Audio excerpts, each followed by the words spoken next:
Today we have to discuss the unions.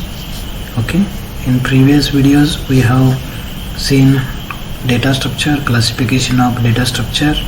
Why I am repeating these words means you have to remember these technical terms: data structure, classification of data structures, and structure. Okay, so how to define a structure with the help of struct keyword.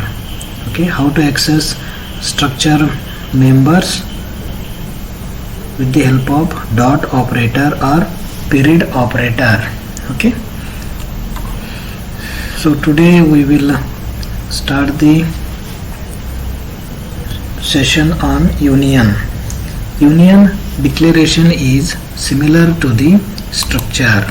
Whatever you have seen, that is similar one, but the field of union must share their memory space.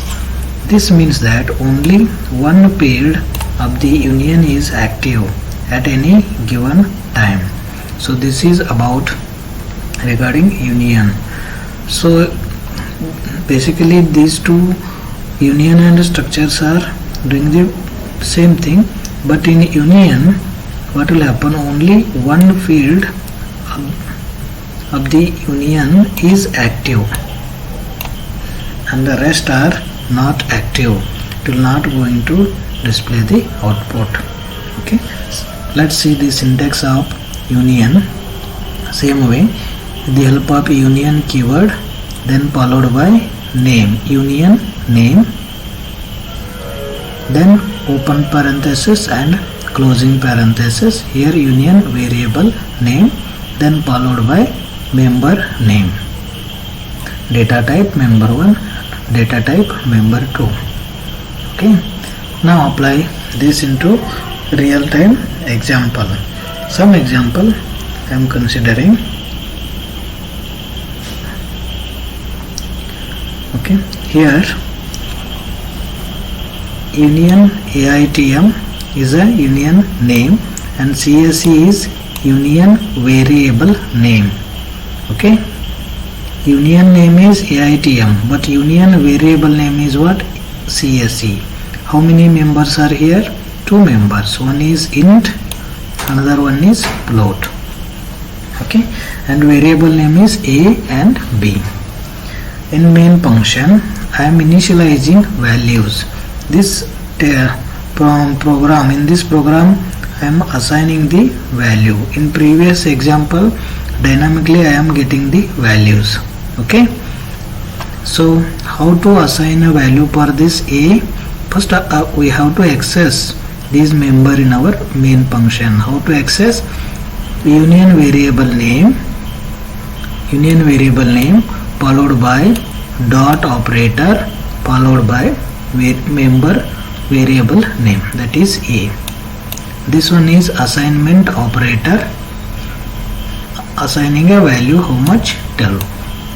Okay, and next member CSE, union variable name followed by dot followed by union member variable name, that is B. Then assignment operator, here I am assigning 20.2 because it is floating point number. Okay, now we have to print these two values with the help of union. %d per integer type. So we are not using address operator, isn't it? Because we are printing the values. If we want to store these values, we have to use address operator here. So here in this case we are printing, so no need to use address operator. Printf %f for float variable, float data type, and csc.b. Okay, now definition of union you can understand with the help of this example. Okay, let's see what you are going to print. Any guess? It will going to print, as per your knowledge, it will going to print what? Here value is tell will going to print, and here value is 20.2 will going to print, isn't it? So this is not in union case. So what will happen? Consider now. Here how many data types we are using? Two data types. One is int, another one is float. Int data type size is either 2 bytes or 4 bytes. Okay, and float size is how much? 8 bytes. Okay, 8 byte. Now how these values are going to store on memory? Now see, this is our memory. Float occupies 8 bytes, so 0 to 7 means count from 1 2 3 4 5 6 7 8 bytes. So occupied by float value, that is a variable name b. B has the value how much? 20 will going to store on this space, 20.2. and variable a, what is the size? 2 or 4. In this case we are considering 4 bytes, 1 2 3 4. Okay, what is the value? Tell will going to store in this memory address. But we are using which keyword here? Union keyword. Here all the members of union must share same memory space. All the union members must share the same memory space. Here same memory space is sharing.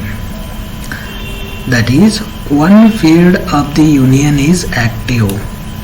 One field of the union is active at a given time. It means what? Only one field, either A will going to print or either B will going to print. So in this case definitely it will going to print. Output is coming like this. Variable A has the value 12, but it is printing is what? Some random number. What about B? B has the value 20.2, so it is displaying 20.2. These all are decimal. It means same, 20.2.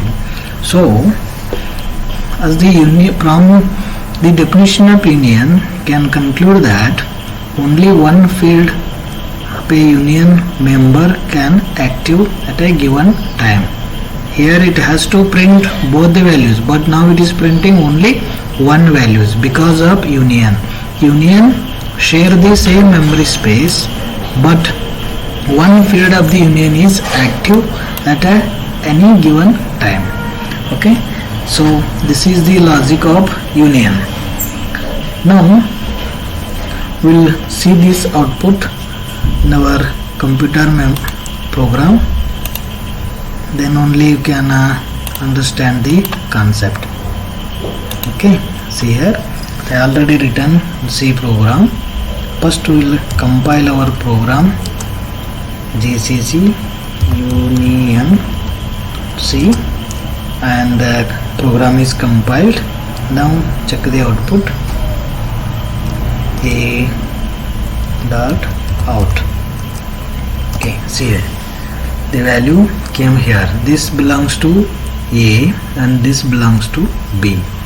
Now check the program, cat union dot C. See, this is our program.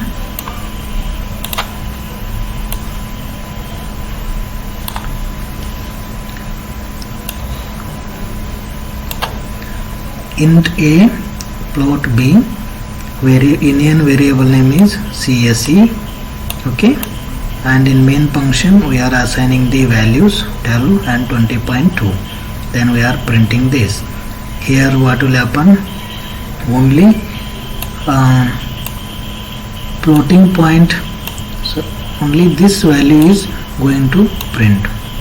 Float B will going to print. if I want to change this, what will happen? See here, only one field will go into active.